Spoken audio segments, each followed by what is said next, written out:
I'm Emily, and I've been married to my husband, David, for 5 years. I still vividly remember the days when we were in love, walking along the banks of the Seine, sharing the little joys of life at street-side cafes. But as time passed, life became more routine. And our communication began to dwindle. It felt as though we were becoming strangers living under the same roof. Lately, I've noticed something odd about David. He's been coming home later, and his attitude toward me has become distant and cold. In the past, he would eagerly share every little achievement and problem at work, but now, when I ask, I get nothing but short, dismissive responses. Despite the unease creeping inside me, I chose to trust him, thinking maybe it was just the pressure of his job. That is, until one day, I found a strange lipstick in his coat pocket. It was a bold, bright red, nothing like the shades I wear. My heart sank in that instant, and a dark premonition took over.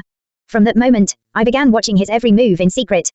I noticed he would always take his phone into the bathroom with him when he showered, and he became increasingly cautious when checking his phone, as if afraid I might see it. Finally, I couldn't hold back anymore. One night, while he was fast asleep, I checked his phone. As expected, the screen was filled with flirtatious messages from a woman named Sophia. They called each other darling, and frequently made plans for dinner dates and movie nights. Seeing this, tears blurred my vision. I couldn't believe it. My beloved husband had betrayed me. I decided to confront David. When I presented the evidence, at first, he tried to deny it, but when faced with the undeniable proof, he eventually admitted it. He claimed his relationship with Sophia was just a game, that he hadn't truly fallen for her, and he swore that I was the love of his life. Begging for my forgiveness, I looked at the man before me, both familiar and foreign, and felt nothing but disappointment and pain. For a moment, divorce flashed through my mind, but then, I remembered the sweetness of our past, and I hesitated. Just as I was struggling with this dilemma, I stumbled upon an incredible secret.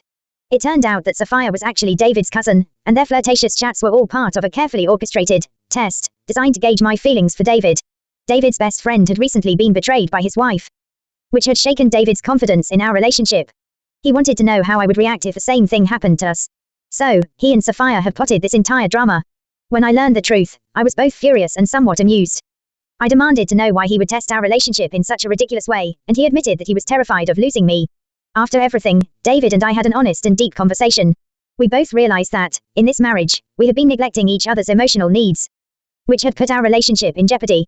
We decided to let go of the past and start anew, to cherish each other and work on our marriage. Since then, we've gone on regular dates, shared our joys and sorrows without holding back. And our relationship has grown stronger, almost as if we had rekindled the magic of our early love.